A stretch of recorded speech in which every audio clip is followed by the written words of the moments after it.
با اقدام اساسگذار صلح و وحدت ملی پیشوای ملت پرزیدنت جمهوری تاجیکستان محترم امامعلی رحمان سال 2018 سال رشد سیاحی و هنرهای مردمی اعلان گردیده است که امروز تمام مؤسسات دولتی که در موضع‌های زیبای کشور جای گیرند آمادند که سیاحان را قبول و با فرهنگ ملی خود آشنا سازند. همین است که کارمندان ممنوعگاه دولتی یادگاری‌های تاریخی فرهنگی قلعه حصار نیز اقدام نجیب سروری دولت را سریوقتی حسابیده تمام سعی و کوشش خود را برای قبول سیاحان داخلی و خارجی روانه ساختند. باید گفت که سال 2015 بخشیده به 3000 سالگی حصار این موضع زیبا پورا از نوسازی گشتند، چندین انشاءات تاریخی دیگر قامت افروختند. در حقیقت امروز حصار به موضع‌های تاریخی و جای‌های تماشاباب معرفی‌گر تاجیکان در جهان به شمار می‌رود.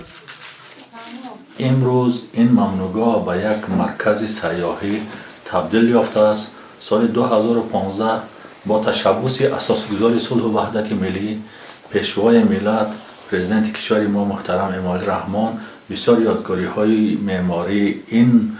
ممنوعگاه از نو احیا گشتند و امروز به یک مرکز سیاحی تبدیل یافته است و خوشبختانه باید گفت که در پیام امساله اساسگذار صلح و وحدت ملی پیشوای ملت پرزیدنت کشور ما سال 2018 سال رشد سیاحی و هنرهای مردمی اعلان شد که این مسئولیت ما کارمندان آثارخانه موزه آثارخانه ممنوعگاه ها را دوچند میکند. در آینده نیز ما تصمیم گرفتیم که برای رشد سیاحی در اینجا نیز لباس های قدیمی تشکیل کنیم به مانند لباس های جنگاورای همان دور پادشاهان که یا اون پاسبان هایی که در دهن در میستان با نیزه با دیگر وقتی مهمان آمده اگر خواهش داشته باشد با این لباس ها عکس میگیرن یک خاطره از خود از اینجا ببرن.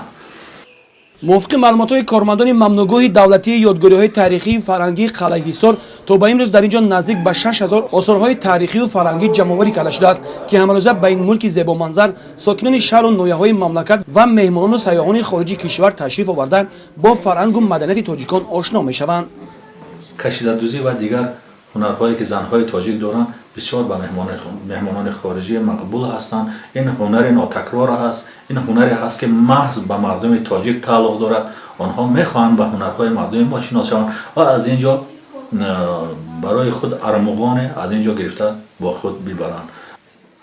پرزیدنت کشور محترم امامعلی رحمان همچنین در پیامشان قید نمودند که آموختن تاریخ تنها به خاطر دانستن گذشته نیست بلکه آن دورنمایی است که راه آینده ملت و پیشامدهای دولتداری را روشن نمودند برای خودآگاهی ملی وحدت و یگانگی و رشد و تفکر تاریخی نسل‌های آینده خدمت می‌کند.